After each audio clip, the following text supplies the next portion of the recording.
ये चीज होती है, एक अच्छा फील लेने के लिए ये चीज होती है, एक नई शुरुआत करने के लिए होती है, नहीं लेकिन नई शुरुआत ही अगर गलत तरीके से होंगी तो ये सही चीज नहीं है। आज आप लोगों को बहुत ज्यादा अभिनंदन, आप लोगों को कॉन्ग्रेचुलेशन कि आप लोग जो है मेहनती बच्चे हो। ये पूरा सेशन देखिए आप लोगों के बहुत ज्यादा काम का है।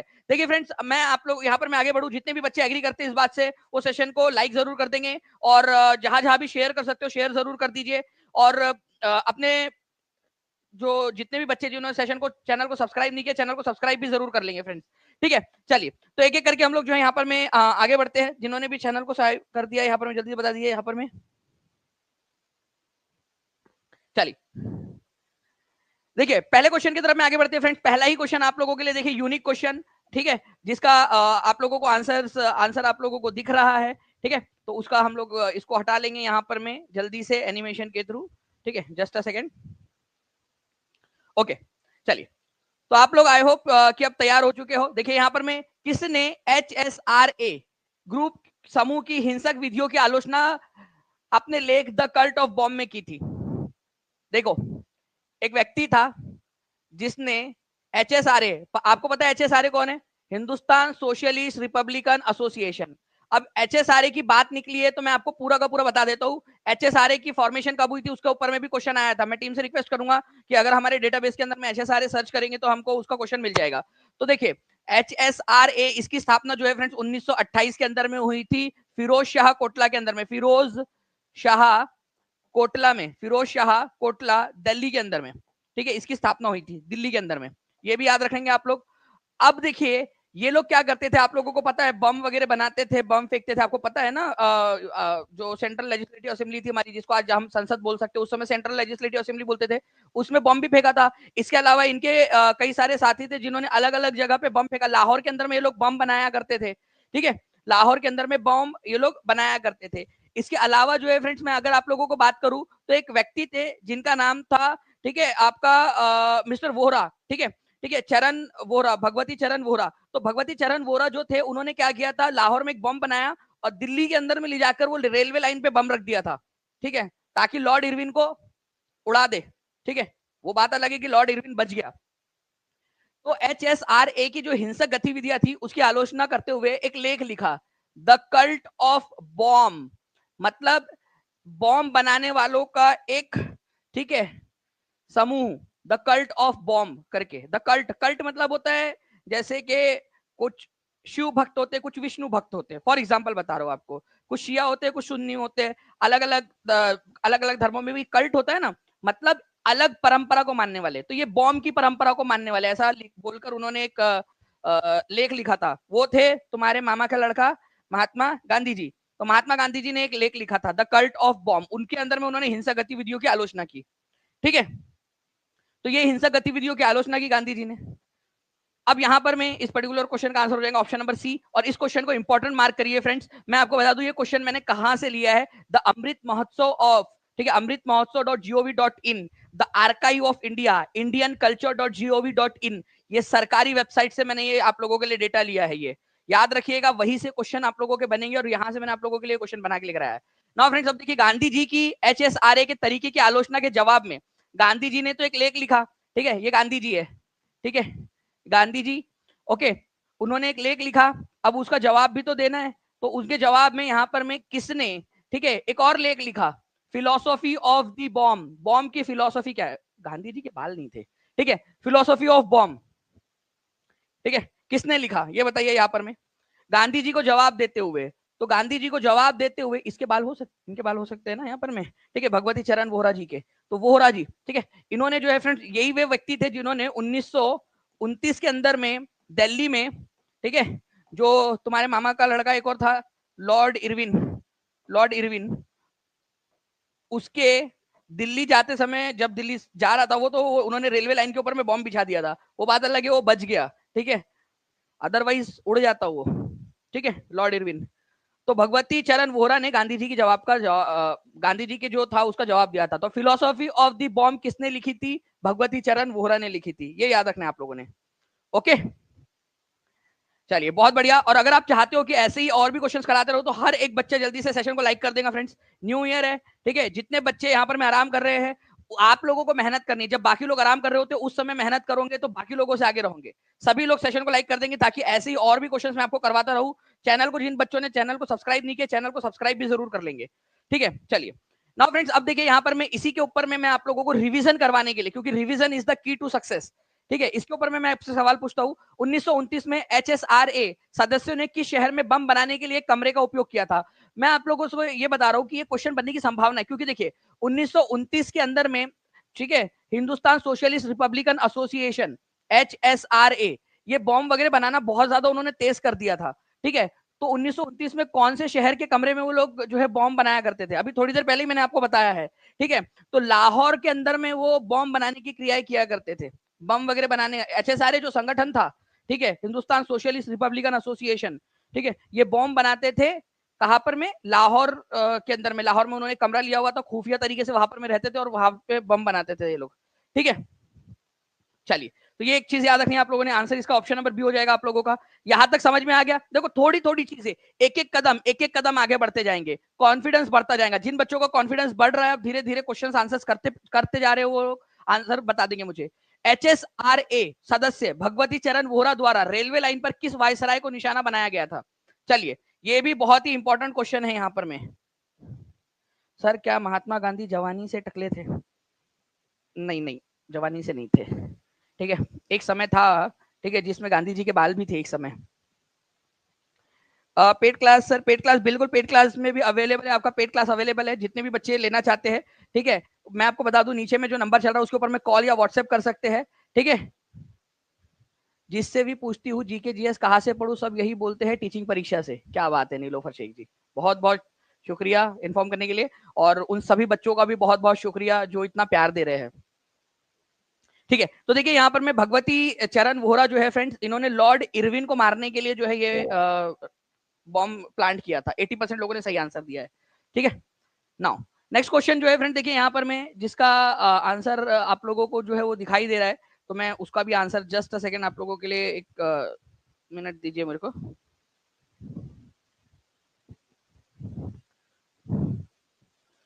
देखिए फ्रेंड्स, टीआरई 1 के अंदर में मेल को शिफ्ट के अंदर में पूछा गया था, ये 24/8/2023 के अंदर में क्वेश्चन। सबकी इच्छा टीचिंग परीक्षा, टीचिंग परीक्षा, मोहम्मद रफी कादरी जी, क्या बात है, बहुत बहुत शुक्रिया। न्यू ईयर की आप लोगों को भी हार्दिक शुभकामनाएं। और ये न्यू ईयर जो है, जो आपका ये साल है, ठीक है, आपने क्या करना है, जस्ट एक तारीख चेंज हुई है, लेकिन आपने इसके उपलक्ष्य में अपने आप को जो है वो डबल, ठीक है, अपना डबल बेहतर वर्जन बनाना है आप लोगों ने। चलिए, इसी कड़ी में 2000 बच्चे लाइव भी हो चुके हैं, जल्दी जल्दी से सेशन को लाइक करते रहेंगे। देखिए friends, under the influence of which revolution, कौन से आंदोलन के दौरान बिहार के लोगों ने चौकीदारी टैक्स देने से मना कर दिया था? चौकीदारी टैक्स, तो देखिए चौकीदारी टैक्स जो है अंग्रेजों को पे किया जाता था बिहार के किसानों के द्वारा। ठीक है, तो ये टैक्स देने से मना कर दिया था। ये टैक्स देने से मना किया था सिविल डिसोबीडियंस मूवमेंट के समय में, सविनय अवज्ञा आंदोलन। सविनय अवज्ञा आंदोलन शुरू कब हुआ? गांधी जी ने नमक यात्रा, नमक सत्याग्रह किया था, नमक सत्याग्रह। ठीक है, आप लोगों को पता है नमक सत्याग्रह गांधी जी ने किया था। ठीक है, अब देखिए नमक सत्याग्रह से पहले गांधी जी ने दांडी यात्रा निकाली थी, दांडी। ठीक है, दांडी यात्रा, दांडी यात्रा निकाली, नमक सत्याग्रह किया, और इन दोनों के बाद में गांधी जी ने इस आंदोलन को शुरू किया था, सविनय अवज्ञा आंदोलन। ठीक है, सविनय अवज्ञा आंदोलन ये हुआ था 1930 में शुरू। ठीक है, 1930 के अंदर में। तो इसी सविनय अवज्ञा आंदोलन के दौरान जो लोग थे उन्होंने चौकीदारी टैक्स देने से मना कर दिया था। ठीक है, ये याद रखना है आप सभी लोगों ने। ओके, चलिए नाउ फ्रेंड्स आगे बढ़ते हैं। चौकीदारी टैक्स देने से मना कर दिया था, आप देख सकते हो एनसीईआरटी में भी दिया है, और टीचिंग परीक्षा के पेड क्लास के अंदर में भी आप लोगों को पढ़ाया गया था। नाउ नेक्स्ट क्वेश्चन की तरफ में आगे बढ़ते हैं हम लोग फ्रेंड्स। पूरा का पूरा ये बताया है 30 डे चैलेंज आज कितने लोगों ने अटेम्प्ट किया है? जल्दी बताओ, हाथ ऊपर करो जल्दी से। इस न्यू ईयर दानी सर की गाइडेंस में टीआरई 4 में रैंक लेकर रहेंगे और सिलेक्शन लेंगे, सबकी इच्छा टीचिंग परीक्षा। Thank you Arimuna Thakur. देखिए ये बताइए आप लोग कि आप लोगों में से कितने लोगों ने 30 डे चैलेंज को शुरू कर दिया है? अगर शुरू कर दिया है तो बहुत अच्छी बात है।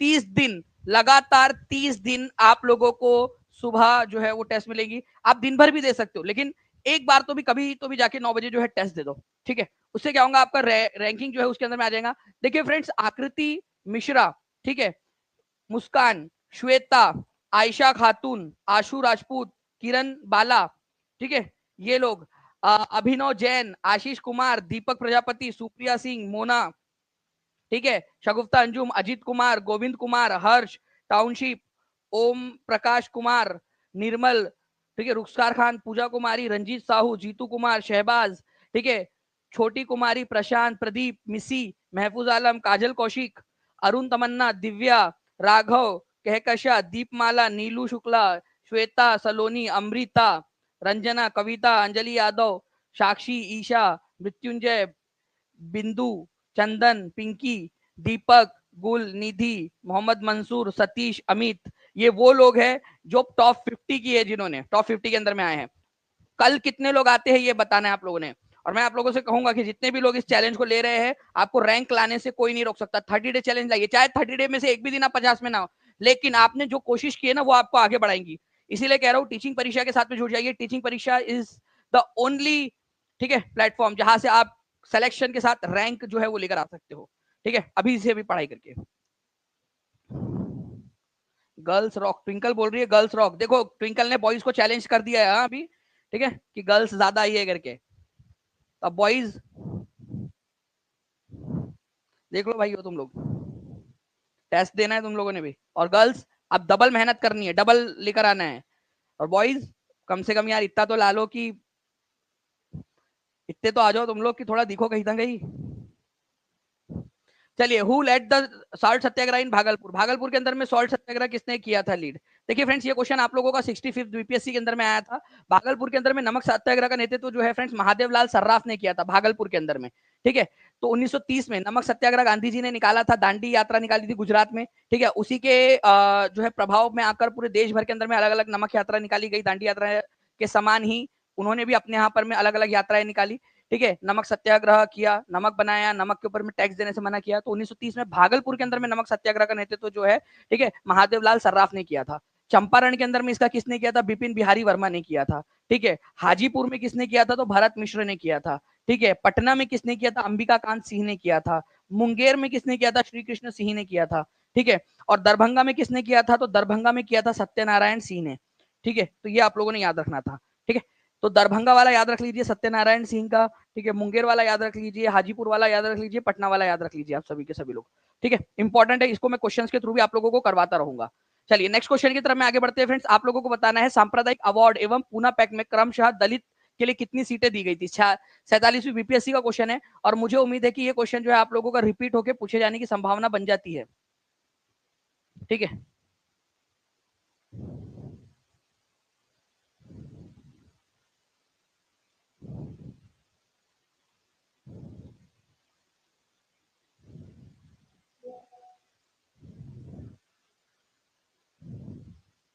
सांप्रदायिक अवार्ड एवं पूना पैक में क्रमशः दलित वर्ग के लिए कितनी सीटें दी गई थी?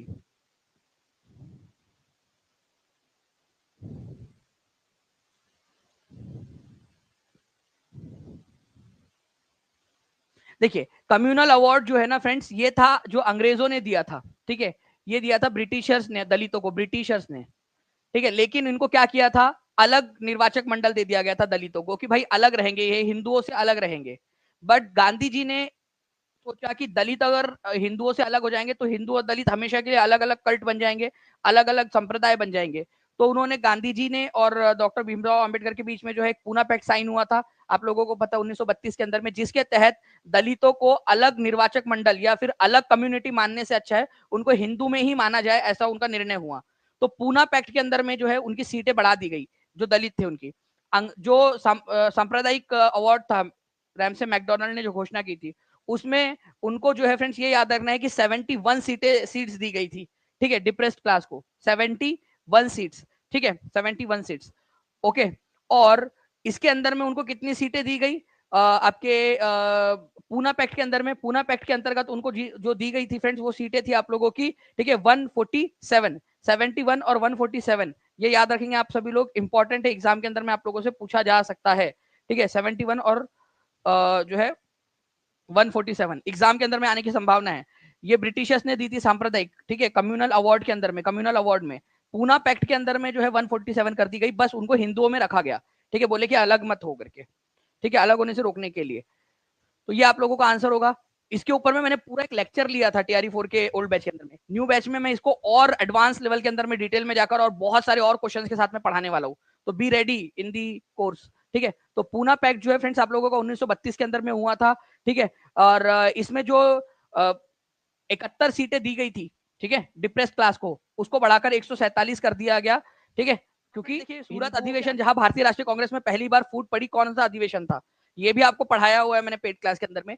सूरत अधिवेशन जो है फ्रेंड्स आपको बता दूं कि भारतीय राष्ट्रीय कांग्रेस का एक ऐसा अधिवेशन जहां पर में कांग्रेस के अंदर में 2 फूट हो गई थी, नरम दल और गरम दल अलग हो गए थे। ठीक है, नरम नरम दल और गरम दल। अब ये नरम दल मतलब ये लोग नरम नरम थे और ये लोग गरम गरम थे, इनको छूने पे गर्मी लगती थी, ऐसा नहीं था। नरम दल ऐसे लोग थे जो प्यार से बात करना चाहते थे, मॉडरेट लोग थे। और ये जो लोग थे ये एक्सट्रीमिस्ट थे, मतलब ये चाहते थे कि भाई लातों के भूत बातों से नहीं मानते। ठीक है, अंग्रेजों के खिलाफ में जो है प्रदर्शन करना पड़ेगा। ठीक है, तो नरम दल और गरम दल। तो गरम दल जो थे उन लोगों का विश्वास नहीं था नरम दल के कार्य करने के तरीके पर। भाई फूट पड़ी तो पड़ी क्यों, क्या मतलब यहां पर मैं उन लोगों को कोई इंटरनल दुश्मनी थी उन लोगों की, नहीं। इनका मेन था कि नरम दल वाले चाहते थे कि भाई लेटर लिखा जाए, प्यार से बात की जाए अंग्रेजों से। अंग्रेजों के खिलाफ अगर हमने हड़ताल की, बहिष्कार किया, तो अंग्रेज हमसे नाराज हो जाएंगे और अंग्रेज जो है वो इंडियन नेशनल कांग्रेस को बंद कर देंगे। वही गरम दल वाले बोल रहे थे कि भाई बंद होगा तो होगा, जो होगा देखा जाएगा, इसकी भैंस का अंडा। ठीक है, गरम दल वाले बोलते थे करेंगे करके, लेकिन नरम दल वाले लोग ज्यादा थे उस समय में कांग्रेस के अंदर में। तो फ्रेंड्स यहां पर में ये हुआ कि गरम दल वाले लोग कांग्रेस से अलग हो गए। ठीक है, तो ये सूरत का जो है आपका 23वें नंबर का सेशन था, ये वो स्लाइड है जो मैंने पेड क्लास के अंदर में पढ़ाया था, आप लोग देख सकते हो। ठीक है, बिल्कुल डिटेल के अंदर में 1907 के अंदर में सूरत अधिवेशन के अंदर में इंडियन नेशनल कांग्रेस 2 इसमें बढ़ गया था, नरमपंथी और गरमपंथी के अंदर में। गरमपंथी को नेतृत्व बाल गंगाधर तिलक, लाला लाजपत राय, बिपिन चंद्र पाल, ठीक है, अरबिंदो घोष, ऐसे लोग कर रहे थे। जबकि नरमपंथी जो थे मॉडरेट लोग, उनका नेतृत्व कर रहे थे गोपाल कृष्ण गोखले जैसे लोग। ठीक है, तो इसमें बढ़ गया, हुआ यू था। ठीक है, एक इलेक्शन हुआ, मॉडरेट लोगों ने अपने तरफ से ये अध्यक्ष बनाने के लिए खड़ा किया रासबिहारी घोष को, और एक्सट्रीमिस्ट लोगों ने अपने तरफ से इलेक्शन में खड़ा किया लाला लाजपत राय को। जीता कौन होगा आप बताओ, मैंने अभी बताया आप लोगों को कि जो है किसकी मेजोरिटी थी। हिंदी संस्कार अकेडमी जी, बिल्कुल आपके पास में बैच जो है आपको टीजीटी के लिए आपको मिल जाएंगी, केवीएस में, DSSB के अंदर में मिल जाएंगी, उसके अंदर में आप एनरोल होकर उसके अंदर में अपनी पढ़ाई इसकी जारी कर सकते हो आप। ठीक है, तो मॉडरेट और एक्सट्रीमिस्ट, तो जीता कौन, मॉडरेट जीते, रासबिहारी घोष जो है वो जीत गए। ठीक है, रासबिहारी घोष जीत गए। क्या लाला लाजपत राय फिर कभी बने ही नहीं क्या अध्यक्ष, आप बताइए जल्दी से। जो भी बच्चा पूरा लेक्चर देख रहा है या पेड क्लास के अंदर में और उसने पूरा अच्छे से पढ़ा है ना, मैं आपको गारंटी दे सकता हूँ कि वो बच्चा बहुत अच्छे से करके आएगा एग्जाम के अंदर। ठीक है, रासबिहारी घोष जो है वो 1907 का इलेक्शन तो जीत गए। ठीक है, लाला लाजपत राय हार गए, लेकिन लाला लाजपत राय 1920 में जाकर, 13 साल बाद जाकर, सितंबर 1920 में कलकत्ता अधिवेशन के अंदर में अध्यक्ष बने थे। जल्दी जल्दी से सेशन को लाइक भी करते रहेंगे फ्रेंड्स। ठीक है, 1876 लाइक्स हो चुके हैं, 2000 के हम लोग बहुत पास में। हर एक बच्चा अपना अपना योगदान देता रहेगा। अगर आपको लग रहा है कि न्यू ईयर के दिन भी हम पूरी मेहनत कर रहे हैं, पूरी जान लगाए हुए हैं, तो आप प्लीज अपना, आप लोग भी यहाँ पर मैं उसको जो है प्रतिसाद दीजिए, आप सभी के सभी, और जहां भी शेयर कर सकते हो शेयर जरूर करिए। 1857 के विद्रोह के समय ब्रिटिश प्रधानमंत्री कौन था, तो ब्रिटेन का प्रधानमंत्री कौन था 1857 के समय। 1857 का विद्रोह आपको पता है फ्रेंड्स कि वीडी सावरकर ने इसको आजादी की पहली लड़ाई भी कहा है। तो उस समय में जो ब्रिटेन के प्रधानमंत्री थे वो थे पाल्मरस्टन। कौन थे, पाल्मरस्टन, ये याद रखना है आप लोगों ने। लॉर्ड चर्चिल कब थे, ये थे सेकेंड वर्ल्ड वॉर के समय में, सेकेंड वर्ल्ड वॉर के समय में। ठीक है, सेकेंड वर्ल्ड वॉर जो हुआ था, द्वितीय विश्व युद्ध, उस समय में ये थे। भारत की आजादी के समय, ठीक है, भारत की आजादी के समय में ब्रिटेन के प्रधानमंत्री कौन थे, अगर ये आ जाए तो लॉर्ड क्लीमेंट एटली थे। लेकिन 1857 के विद्रोह के समय में अगर आप लोगों से पूछ लिया जाए तो आप लोगों का जो आंसर है वो होगा लॉर्ड पाल्मरस्टन। ये याद रखना है, बहुत ही इंपॉर्टेंट क्वेश्चन है, ये भी बनता है एग्जाम के अंदर में। ठीक है, पाल्मरस्टन। सेकेंड वर्ल्ड वॉर के समय में ब्रिटेन के प्रधानमंत्री कौन थे, लॉर्ड चर्चिल थे। ठीक है, भारत की आजादी के समय में कौन थे, तो लॉर्ड क्लीमेंट एटली थे। ठीक है, तो ये कुछ चीजें थी जो आप लोगों ने याद रखनी है, इंपॉर्टेंट पॉइंट है। ठीक है, चलिए नाउ फ्रेंड्स यहां पर मैं आप लोग देख लीजिए कि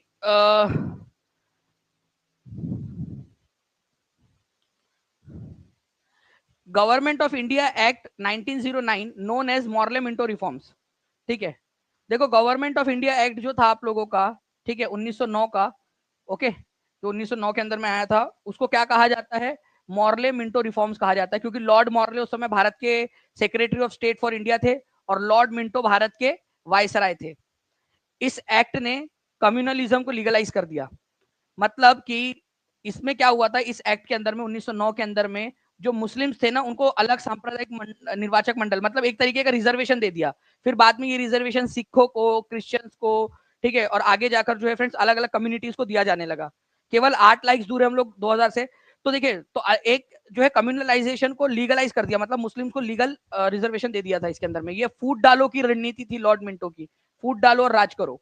ओके, तो ये भी सही है और ये भी सही है आप लोगों का। लेकिन ये इसका रीजन नहीं है कि मॉर्ले मिंटो रिफॉर्म्स क्यों कहा जाता है उसको। अरे भाई, लॉर्ड मॉर्ले और लॉर्ड मिंटो, ये दो जो है अधिकारी थे बड़े लेवल के। लॉर्ड मॉर्ले जो थे, ये थे आपके secretary of state for India, Bharat के मामलों का मंत्री। जो ब्रिटेन में मंत्री होता था, भारत के मामलों की देखरेख करता था ब्रिटेन में, मॉर्ले, लॉर्ड मॉर्ले।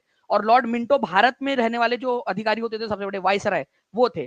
तो मॉर्ले मिंटो रिफॉर्म्स इसलिए कहा जाता है उनको, इसलिए नहीं कहा जाता कि इसने कम्युनलिज्म को जो है वो लीगलाइज कर दिया था। दोनों सही है, बट इनके जो रीजंस और असर्शन है वो अलग अलग है। तो ये आप लोगों ने ध्यान रखना है, ठीक है। both A and R are true, but R is not the correct explanation of A.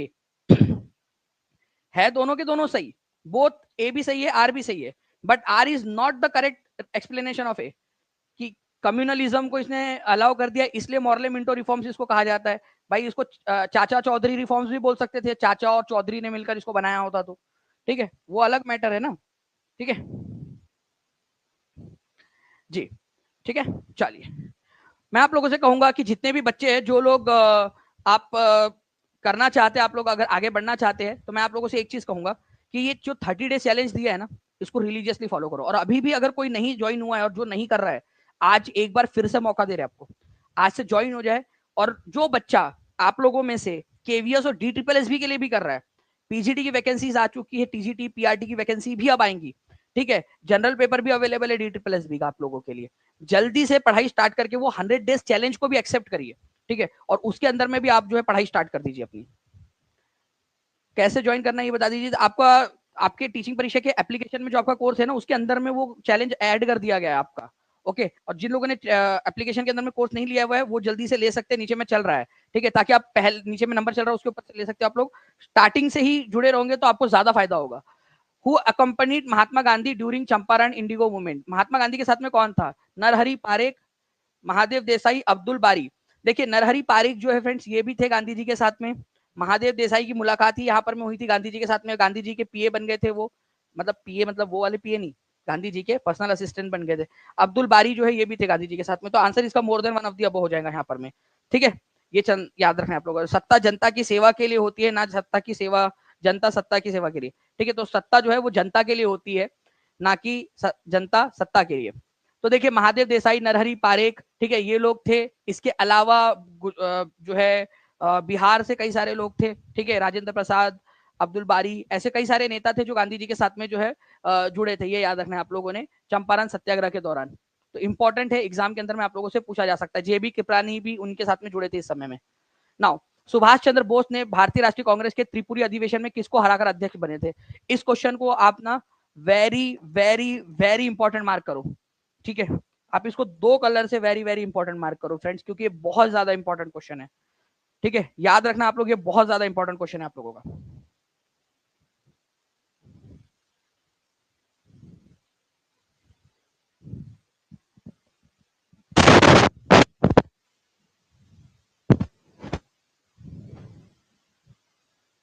चलिए, तो देखिए फ्रेंड्स, अगर मैं बात करूं, सुभाष चंद्र बोस भारतीय राष्ट्रीय कांग्रेस के त्रिपुरी अधिवेशन में किसको हराकर अध्यक्ष बने थे? तो ये बने थे पत्ताभी सीतारमैया को हराकर।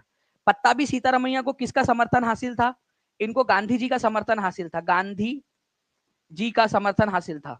इनको हराकर ये अध्यक्ष बन गए थे।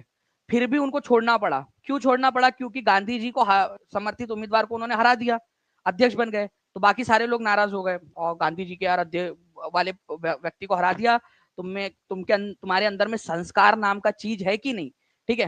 वो था ना एक शो आता है कोई, उसके अंदर में वो माँ साहब जो है वो बोलते हैं, तो सुभाष चंद्र बोस को भी सब लोग यही बोल रहे थे कि तुम्हारे अंदर संस्कार नाम का चीज है कि नहीं। गांधी जी ने बोला पत्ताभी सीतारमैया को बनाने का, तो बनाने का, ठीक है। तो इनको ताने मार रहे थे लोग, इन्होंने बोला एक काम करो, तुम्हारे अध्यक्ष की पिपुड़ी बनाओ और अपने पास ही रखो, ठीक है, मैं चला। तो इन्होंने त्रिपुरी सेशन से इस्तीफा दे दिया।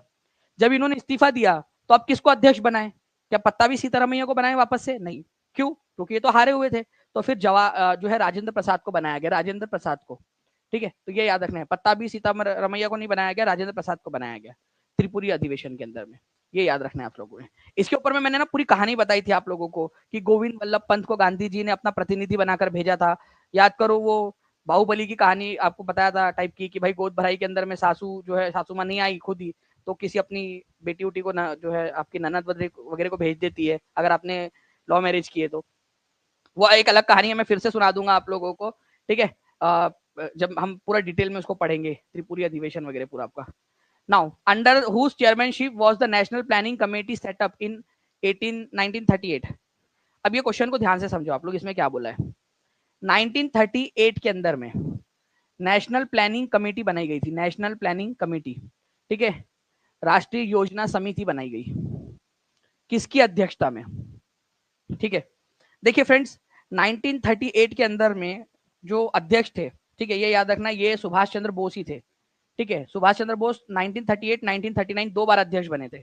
जब 1938 में वो अध्यक्ष बने तो उन्होंने क्या किया, अपने अजीज दोस्त, ठीक है, अपने बहुत प्यारे, जिन पर उनको भरोसा था कि ये वो काम कर सकता है, ठीक है, वो थे जवाहरलाल नेहरू, उनको ये अध्यक्षता दी। किस चीज की? इस कमिटी की। देखो, इंडियन नेशनल कांग्रेस का अध्यक्ष पूछा क्या आपसे? नहीं। इंडियन नेशनल कांग्रेस के अध्यक्ष थे सुभाष चंद्र बोस। उन्होंने एक संस्था, एक समिति बनाई, नेशनल प्लानिंग कमेटी, जो ये जांच करेंगे कि आजाद होने के बाद में हम कैसे प्लानिंग करेंगे, हमारे देश को कैसे आगे बढ़ाएंगे।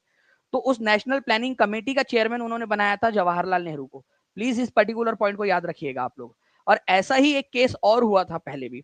कई सारे लोग हैं व्हाट्सएप यूनिवर्सिटी के जो छात्र होते हैं, वो लोग इस चीज को फैलाते हैं कि सुभाष चंद्र बोस और जवाहरलाल नेहरू में नहीं बनती थी, वो दोस्त नहीं, बहुत अच्छे दोस्त थे, एक दूसरे की बहुत रिस्पेक्ट करते थे। जवाहरलाल नेहरू को सुभाष चंद्र बोस ने राष्ट्रीय योजना समिति का जो है वो अध्यक्ष बनाया, बोला कि भाई तुम काम करो करके, मुझे तुम पे भरोसा, तुम बनाओगे अच्छे से। कई सारे व्हाट्सएप यूनिवर्सिटी के जो छात्र है वो ये अफवाह फैलाते हैं कि सरदार वल्लभ भाई पटेल और जवाहरलाल नेहरू में नहीं बनती थी, जबकि 1931 के कराची अधिवेशन के अंदर में जब सरदार वल्लभ भाई पटेल अध्यक्ष थे, उस समय में फंडामेंटल राइट्स को लेकर, ठीक है, एक कमेटी बनाई गई थी, फंडामेंटल राइट्स, मौलिक अधिकारों को लेकर कमेटी। पहली बार मौलिक अधिकारों को लेकर प्रस्ताव पास हुआ था 1931 के कराची अधिवेशन में। आपको पता है उस कमेटी का अध्यक्ष किसको बनाया था? सरदार वल्लभ भाई पटेल ने। उस समय भी सरदार वल्लभ भाई पटेल ने भरोसा जताया था जवाहरलाल नेहरू पे। उनको पता था कि भाई ये काम जो फंडामेंटल राइट्स की क्या हम देने वाले हैं, उसका एक मसौदा छोटा सा तैयार करना है, तो वो कौन कर सकता है? तो ये जवाहरू कर सकता है हमारा। ठीक है, तो पंडित जवाहरलाल नेहरू को उन्होंने वो काम दिया था। मतलब आप समझिए इन लोगों में घनिष्ठता कितनी थी। ठीक है, चलिए, तो 1938 में कांग्रेस के अंदर में जो प्रेसिडेंट थे कांग्रेस के, वो सुभाष चंद्र बोस थे। उन्होंने नेशनल प्लानिंग कमेटी बनाई और उसका चेयरमैन बनाया नेहरू को। त्रिपुरी संकट की समाप्ति के बाद कांग्रेस का अध्यक्ष किसे चुना गया, ये बताइए आप लोग जल्दी से। जितने भी बच्चे टीचिंग परीक्षा के साथ में जुड़ना चाहते हैं, आज ही जुड़ जाइए, ताकि इस साल शुरुआत से ही आप लोग जो है अपनी पढ़ाई बहुत ही अच्छे से स्टार्ट कर सके और अपनी पढ़ाई को एक पंख दे सके फ्रेंड्स। ठीक है, एक नई ऊंचाई दे सके, नई उड़ान दे सके।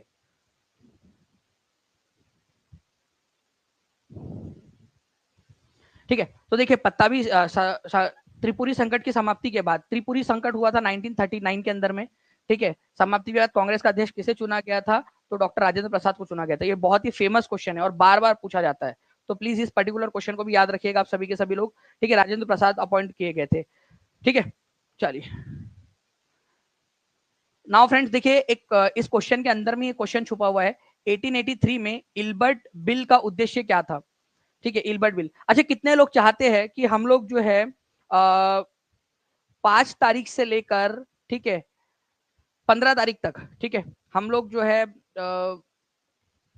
जो नेशनल मूवमेंट हमारा जो है, ठीक है, नेशनल मूवमेंट जो है वीक मनाए हम लोग पेड क्लास के अंदर में, जिसमें मतलब पूरा का पूरा नेशनल मूवमेंट हम लोग पिछले बार से भी ज्यादा डीप में जाकर पढ़े हम लोग इसको।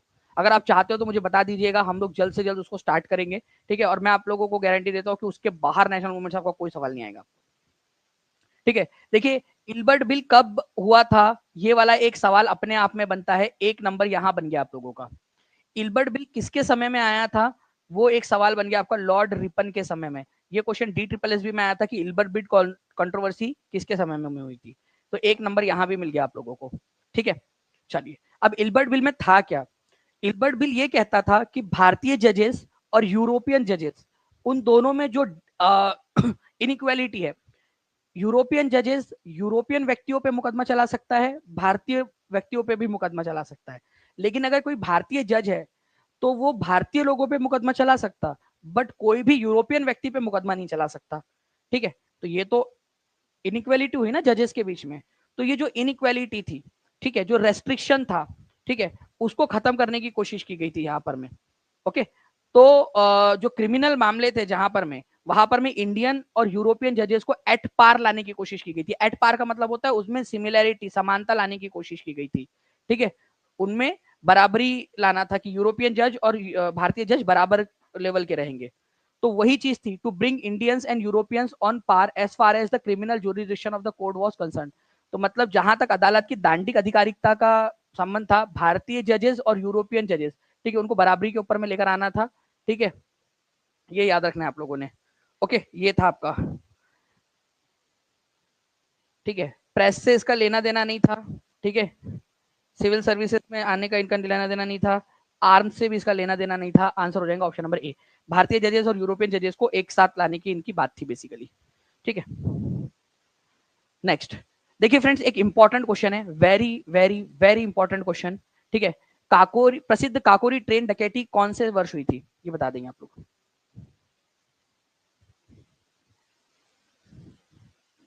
चलिए, 3200 के करीब बच्चे देख रहे हैं, 2427 लाइक्स हुए, बहुत नाइंसाफी है ये।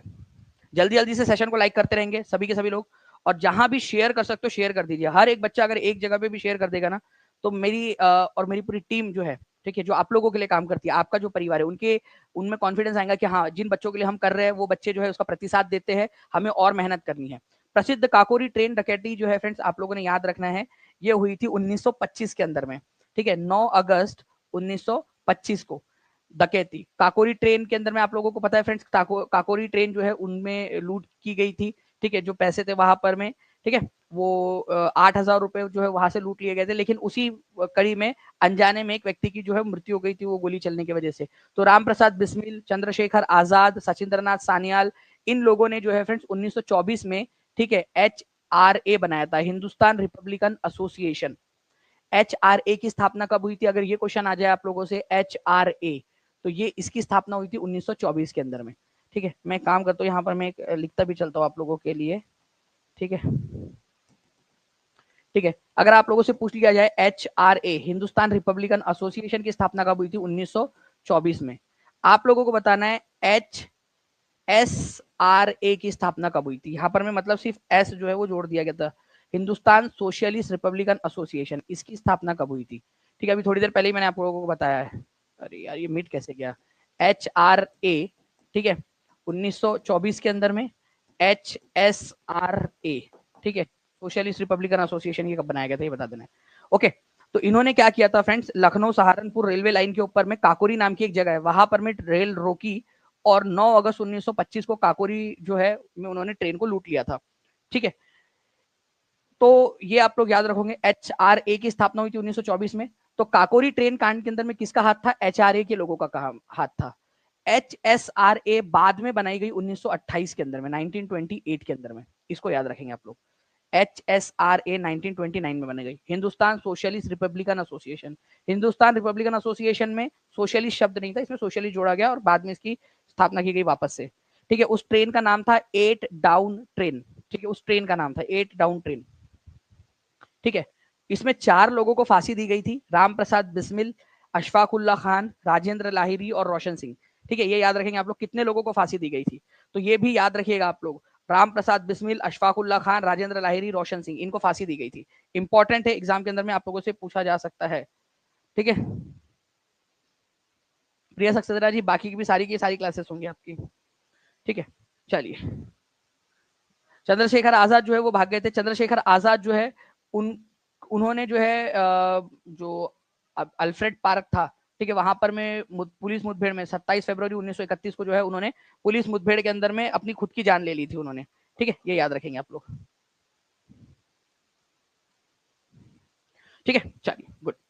आगे बढ़ते हैं हम लोग फ्रेंड्स। यहाँ पर मैं उससे पहले आपको बता दूं कि न्यू ईयर सेल जो है वो आप लोगों की ऑन है। न्यू ईयर सेल के अवसर के ऊपर में आप सभी के सभी लोग, जितने भी लोग हैं, ठीक है, अगर टीचिंग परीक्षा के किसी भी कोर्स से जुड़ना चाहते हो आप लोग, ठीक है, तो आप सभी के सभी, ठीक है, आप 55% ऑफ के साथ में जो है फ्रेंड्स इस ऑफर का लाभ ले सकते हो आप लोग, क्योंकि ये ऑफर आप लोगों को जो है आपके सपने पूरे करने के अंदर में मदद करेगा।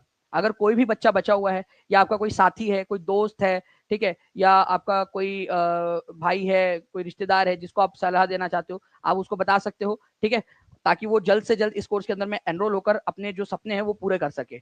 चलिए, 1937 में बिहार में पहला भारतीय मंत्रालय किसके नेतृत्व में अस्तित्व में आया था? 1937 के अंदर में आपको पता है फ्रेंड चुनाव हुए थे, ठीक है, और इसमें कांग्रेस सबसे बड़ी पार्टी बनी थी। कांग्रेस सबसे बड़ी पार्टी बनी, फिर भी उन्होंने सरकार बनाने से मना कर दिया था। तो दूसरे नंबर की जो सबसे बड़ी पार्टी थी उसको सरकार बनाने का न्योता दिया गया, और मोहम्मद यूनुस इनके नेतृत्व में बिहार में सरकार बनी। तो बिहार के पहले प्रीमियर, जिनको प्रधानमंत्री का पद माना जाता था, आज के सीएम के पद के बराबर है, आज हम जिसको चीफ मिनिस्टर बोलते हैं ना, उसी समय में उसको प्रीमियर या प्रधानमंत्री बोला जाता था। तो बिहार के पहले प्रधानमंत्री, ठीक है, 1937 में जो बने थे वो थे मोहम्मद यूनुस। उसके बाद में श्री कृष्ण सिंह बने थे, ठीक है। तो ये भी एक इंपॉर्टेंट पॉइंट आपका बनता है, ठीक है। तो बैरिस्टर मोहम्मद यूनुस जो है पहले चीफ मिनिस्टर, या फिर जिसको प्राइम मिनिस्टर या प्रीमियर भी बोला जाता है, बिहार के पहले बने थे, सबसे पहले 1937 के चुनाव के बाद में। इंपॉर्टेंट है यहाँ पर में, ठीक है। वह कौन सा कांग्रेसी अध्यक्ष था जिसने क्रिप्स मिशन वो लॉर्ड वेबल दोनों से वार्ताएं की? ये क्वेश्चन ना बहुत फेमस क्वेश्चन है।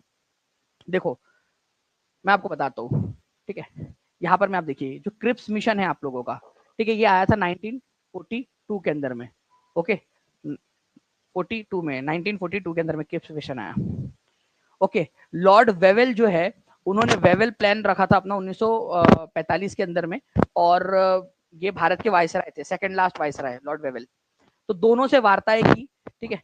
तो 1940 से लेकर 1946 तक लगातार 6 साल तक कांग्रेस के अध्यक्ष रहने का, ठीक है, किसके पास में खिताब है? ये, तो ये है आपके अबुल कलाम आजाद के पास में। तो ए इज द करेक्ट आंसर, ये याद रखना आप लोगों ने। लगातार 6 साल तक कांग्रेस के अध्यक्ष रहिए। 2750 लाइक्स हो गए फ्रेंड्स, 3000 लाइक से हम लोग 250 लाइक्स दूर है। तो जितने भी बच्चे देख रहे हैं, अगर आपको लग रहा है कि यार आप लोगों को जो है इसी तरीके से प्रैक्टिस करनी है, जो भी क्वेश्चन एग्जाम्स में आते हैं उनकी प्रैक्टिस करनी है आपने, तो आप सभी के सभी जो है सेशन को लाइक एंड शेयर करते रहेंगे। यह किसका कथन था? यदि कोई शासकीय निदेशक तत्वों की अवहेलना करता है तो निश्चित रूप से इससे पहले उसे जनता के प्रति उत्तरदायी होना पड़ेगा। If any government director ignores the elements, ठीक है, then it will surely have to be liable to the public for this। Jawaharlal Nehru का, महात्मा गांधी का, अंबेडकर जी का, राजेंद्र प्रसाद जी का, किसका था ये कथन?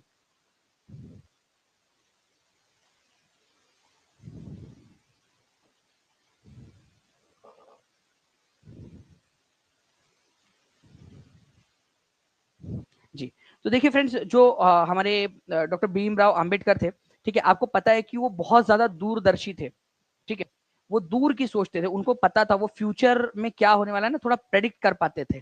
तो उनका ये मानना था कि इफ एनी गवर्नमेंट, ठीक है, अगर इग्नोर करती है एलिमेंट्स को, जो छोटी जी जो चीजें हैं, जो जनता के प्रति जो चीजें हैं, अगर उनको इग्नोर करती है, तो then it will surely have to liable to the public for this. वो जनता के प्रति उत्तरदायी होनी चाहिए। मतलब वो चाहते थे ऐसी सरकार हो जो उत्तरदायी सरकार हो, मतलब जनता के प्रति जो है उनकी, ठीक है, जनता के प्रति जो है उनकी जवाबदेही हो, ठीक है। ये याद रखना है आप लोगों ने। जी हाँ, लैंग्वेज का भी अवेलेबल है, हिंदी लैंग्वेज का, ठीक है। और इवन मैं आपको बता दूं कि टीचिंग परीक्षा ने, ठीक है, 9th-10th के अंदर में टॉपर दिया है, जो फर्स्ट रैंक अनरिजर्व से टॉपर जो है वो हिंदी से बना है हमारा टीचिंग परीक्षा का स्टूडेंट हो, ठीक है। तो आंसर हो जाएगा डॉक्टर भीमराव अंबेडकर, ठीक है। 1920 में राष्ट्रीय कांग्रेस के कलकत्ता अधिवेशन के दौरान असहयोग आंदोलन को स्वीकार किया गया, उस सत्र के अध्यक्ष कौन थे? देखिए फ्रेंड्स, यहाँ पर स्वीकार किया गया था, पास नहीं किया गया, ये याद रखना है टर्मिनोलॉजी के ऊपर में। कलकत्ता अधिवेशन जो है आपका, ठीक है, कब का? 1920 का। तो 1920 में ना 2 बार सेशन हुए थे। 1920 में एक बार हुआ था आपका 1920 में सितंबर में, ठीक है, सितंबर में। ये स्पेशल सेशन था, special session, special special session. फिर हुआ दिसंबर में, ठीक है, ये रेगुलर सेशन था, रेगुलर सेशन। इसकी अध्यक्षता जो थी वो की थी लाला लाजपत राय ने, ठीक है, और इसकी अध्यक्षता की थी सी विजय राघव चारियर ने, सी विजय राघव चारियर ने, ठीक है। ये सेशन हुआ था कलकत्ता के अंदर में, ठीक है, और ये सेशन हुआ था नागपुर के अंदर में, नागपुर में 2 सेशन हुए थे 1920 के अंदर में, एक स्पेशल सेशन और एक रेगुलर सेशन, सितंबर और दिसंबर में। तो सितंबर वाले की बात कर रहे हैं ना, तो लाला लाजपत राय अध्यक्ष बने थे, ठीक है, तो लाला लाजपत राय, तो आपका आंसर ऑप्शन नंबर सी हो जाएगा, ठीक है, लाला लाजपत राय। इस तरीके से आप लोगों ने याद रखना था, ठीक है। 2920 लाइक्स हो चुके हैं, 80 लाइक्स दूर है 3000 से। सभी लोग अपना अपना योगदान दे देंगे, जल्दी से दबा के शेयर कर दीजिए सेशन को, और सेशन को लाइक भी कर देंगे, ठीक है। एसएसटी बैच इंग्लिश लैंग्वेज में अवेलेबल है क्या? प्रियम राय जी, बायलिंगुअल होता है कंटेंट पूरा का पूरा। सबसे यूनिक खास बात टीचिंग परीक्षा की पता है क्या है? बायलिंगुअल कंटेंट है, ठीक है। आपको ये चीज पता होनी चाहिए कि इंग्लिश और हिंदी जब आप दोनों लैंग्वेज में पढ़ते हो ना, एक साथ जब आप पढ़ रहे होते हो वहां पर में, तो आपको ज्यादा बेहतर तरीके से समझ में आता है। कुछ चीजें आपको हिंदी में समझ में आती है, कुछ चीजें इंग्लिश में। तो जब आप दोनों लैंग्वेज में पढ़ रहे हो, बायलिंगुअल होती है, जैसे ये पीपीटी है, ये क्वेश्चन है, बिल्कुल पूरा का पूरा आपका बायलिंगुअल होता है कोर्स। सबसे बेस्ट बात टीचिंग परीक्षा की ये है, ठीक है। चलिए, नाउ फ्रेंड्स, गांधी जी के निम्नलिखित में से किस जीवनीकार ने लिखा है असहयोग भारत और गांधी जी के जीवन में एक युग का नाम बन गया? ये क्वेश्चन एनसीईआरटी बेस्ड है, एनसीईआरटी बेस्ड है ये क्वेश्चन, ठीक है। 12th स्टैंडर्ड के एनसीईआरटी के अंदर में दिया हुआ है। बताइए इसका आंसर क्या होगा?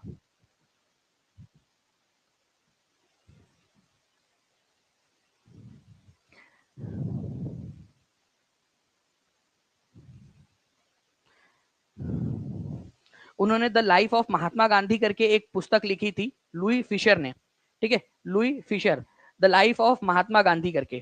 क्विट इंडिया मूवमेंट के समय में ये गांधी जी के साथ में थे, क्विट इंडिया मूवमेंट, ठीक है, 1942 में जो ये हुआ था, उस समय में गांधी जी के साथ में थे।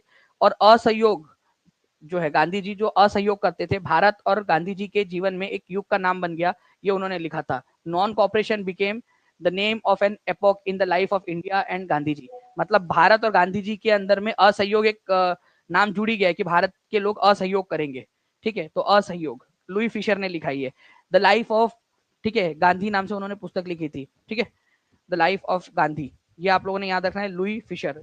गांधी जी के साथ में ये थे आपके क्विट इंडिया मूवमेंट के समय में। मैं यहाँ पर मैं क्वेश्चन आप लोगों को करवाना चाहूंगा, प्लीज इसको ध्यान से देखिएगा। जो बच्चा इस पॉइंट को याद रखेगा वो फायदे में रहेगा। एक चीज देखिए आप लोग, एक हुआ था दांडी यात्रा, दांडी यात्रा, दांडी यात्रा में गांधी जी के साथ में कौन था?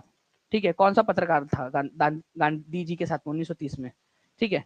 और एक हुआ आपका क्विट इंडिया मूवमेंट, भारत छोड़ो आंदोलन, ठीक है, 1942 में। इस समय गांधी जी के साथ में कौन था? अमेरिकी, दोनों अपने अमेरिकी पत्रकार थे, ठीक है। तो अगर मैं बात करूं यहाँ पर मैं दांडी यात्रा के समय में, तो वेब मिलर करके एक पत्रकार थे, वेब मिलर, अमेरिका के, यूएसए के पत्रकार थे। ये भी क्वेश्चन आया हुआ है कि कहाँ के पत्रकार थे? वेब मिलर थे, ठीक है।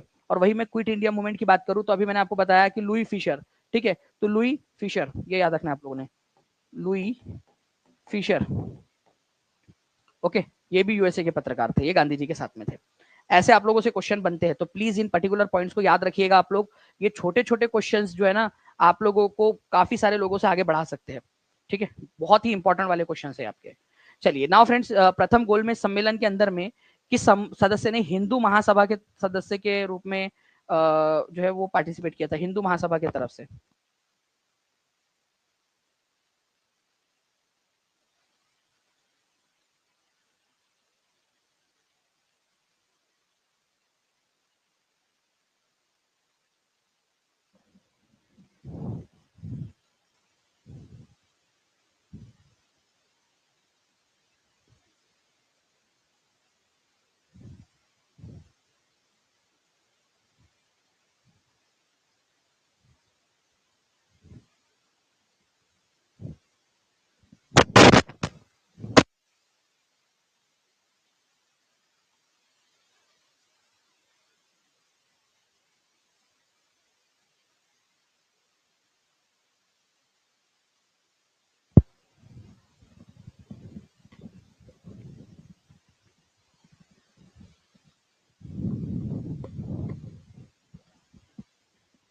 ठीक है, देखिए फ्रेंड्स, यहाँ पर मैं अगर मैं बात करूं, फर्स्ट गोलमेज सम्मेलन जो है आप लोगों का ये 1930 के अंदर में हुआ था, ये याद रखना है आप लोगों ने, ठीक है। इनमें कई सारे लोग गए थे। हिंदू महासभा की तरफ से कौन गया था, ये क्वेश्चन आप लोगों से पूछा जा सकता है, ठीक है। तो हिंदू महासभा की तरफ से गए थे मिस्टर जयकर और बी एस मुंजे, ठीक है, जयकर और बी एस मुंजे। तो मुस्लिम लीग की तरफ से गए थे मोहम्मद अली जिन्ना, मोहम्मद शफी और आगा खां, ठीक है। हिंदू महासभा की तरफ से गए थे बी एस मुंजे और एम आर जयकर, ठीक है। दलित वर्ग की तरफ से डॉक्टर बी आर अम्बेडकर और रेट्टामलाई श्रीनिवास, ठीक है, और सिखों की तरफ से गए थे सरदार उज्जवल सिंह।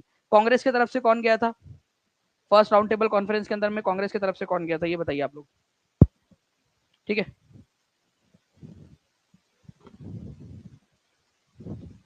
कांग्रेस की तरफ से कौन गया था? कोई भी नहीं, कांग्रेस ने इसका बहिष्कार किया था, ये याद रखना है आप लोगों ने। ठीक है, चलिए नाउ फ्रेंड्स, अब देखिए यहाँ पर मैं आप लोगों को एक क्वेश्चन है, ये हमारे फ्रीडम फाइटर्स है और उनको फांसी देने की जगह है कि कहां पर में उनको फांसी दी गई थी। ठीक है, एक चीज याद रखना आप लोगों ने फ्रेंड्स की ये कितने कौन से वाले सही है। ठीक है, ठीक है, which of the following freedom fighters which with the location they were hang is are correct. ठीक है, कौन सा वाला कितने सही है? ठीक है, 1 2 3 4, none of the above, more than of the above, कितने सही है?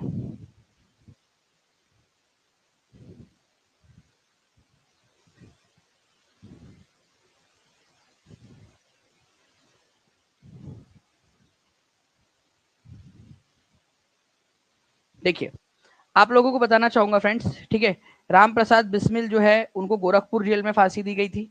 अशफाक उल्ला खान को फैजाबाद जेल में फांसी दी गई थी। राजेंद्र नाथ लाहिरी को गोंडा जेल के अंदर में, और रोशन सिंह को नैनी जेल के अंदर में फांसी दी गई थी। ठीक है, तो ये सारे के सारे जो है ना, ये जो जोड़ियां लगी हुई है बिल्कुल करेक्ट जोड़ियां लगी हुई है एकदम। ठीक है, तो आप लोगों का जो आंसर है वो हो जाएगा फ्रेंड्स आपका more than one of the above. मतलब केवल 1 नहीं है, केवल 2 नहीं, केवल 3 नहीं, केवल 4 नहीं, सारे के सारे सही लगे हुए, तो more than one of the above is the answer. ठीक है, more than one of the above. तो ये प्लीज याद रखिएगा आप सभी के सभी लोग, इंपॉर्टेंट पॉइंट है, एग्जाम के अंदर में पूछे जाने की प्रबल संभावना आप लोगों की बन जाती है। ठीक है, चलिए नाउ फ्रेंड्स, यहाँ पर मैं जो है इस सेशन को रोकना चाहूंगा। आप लोगों में से जितने भी लोग हैं, ठीक है, जिन्होंने टीचिंग परीक्षा को अब तक ज्वाइन नहीं किया वो लोग ज्वाइन कर सकते हैं। नीचे में नंबर चल रहा है आप लोगों का, ठीक है, आप उस नंबर पे कॉल या व्हाट्सएप कर सकते हैं और चैलेंज को एक्सेप्ट करिए। चैलेंज एक्सेप्ट करने के बाद में पढ़ाई करिए आप लोग अच्छे से, और जितना ज्यादा आप लोग अभी से मेहनत करोगे, जब आप बाकी लोग आराम कर रहे हैं ना उस समय में मेहनत करनी होती है। मैं कहूंगा कि जितने भी बच्चे हैं जो केवीएस और DSSB की भी तैयारी करना चाहते हैं, अभी आपका 55% ऑफ चल रहा है केवीएस और DSSB के अंदर में भी, उसमें भी आप लोग ज्वाइन हो सकते हैं, ताकि आपकी दोनों एग्जाम, बीपीएससी टीआरई और केवीएस और DSSB में से, मैं तो कहूंगा कि आप तीनों एग्जाम्स क्लियर कर लेंगे तो बहुत अच्छा रहेगा, आप लोगों के लिए एक प्राउड मोमेंट बन जाएगा। ठीक है, चलो, तो थैंक यू वेरी मच आप सभी लोगों का, और ऐसे ही जो है फ्रेंड्स अच्छे से पढ़ते रहिए, आगे बढ़ते रहिए। ठीक है, और अगर आप लोगों को